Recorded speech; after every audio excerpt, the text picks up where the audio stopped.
Okay, so today we're gonna take two buttons that popped off of a chair that are sewn together in the front and the back.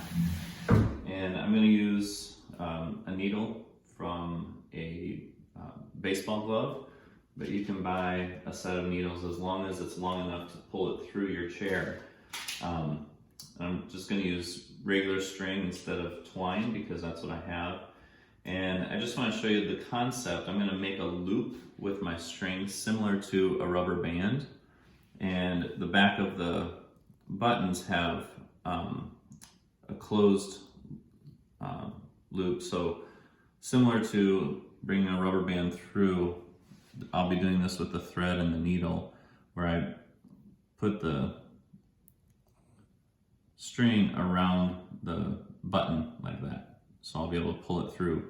And then I'm going to close my thread so that I have a closed circle similar to a rubber band. So I'm just putting that through. Now I'm going to tie a knot on my string to close the loop. And just like that illustration now, the string is similar to the rubber band, and the button is similar to the paper clip in a moment.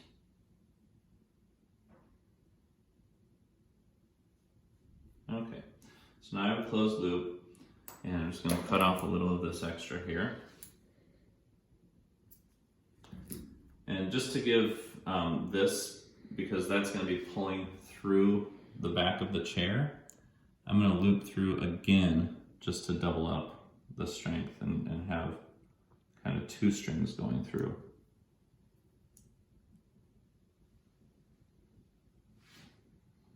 So I'm just going to go through my loop a second time, and that's going to allow, oops, I missed. That's going to allow the button to have two knots tied on its end. Okay, now I gotta do the same thing here with the needle. Give me 1 second.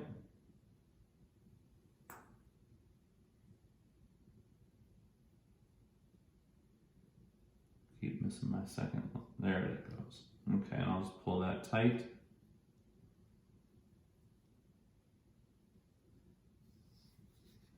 And I'm going to go through the needle, and with the same concept of the rubber band and the paper clip, I'll be doing that to the needle because I need to close this loop in order to pull it through the chair. Okay, so there's my loop, and I just have to go through the needle like that. So now I have a knot on the end of my needle, and I can pull it through the chair now. So I find the hole that the button was originally sewn into, comes through, and from the back you can see that I can pull my button tight, and when I tie my slip knot, this is what will give that snug pull. Okay, so now I've got both ends of the needle or the thread through. I can cut the needle free, and now I take the second button and I'm just going to tie a slip knot. So if you don't know how to tie a slip knot, you can find lots of them on YouTube, but essentially you take your thread, put the button on one of them, go over under the first one, go back over it. That creates a second loop, and you go through it, and that's how you tie a slip knot. And then as I pull it, I can feel it snug in. I'm looking at the back and pretty happy with the tautness. And now I'm just gonna tie a couple knots here that will be hidden behind the button, and it'll keep that slip knot from coming loose.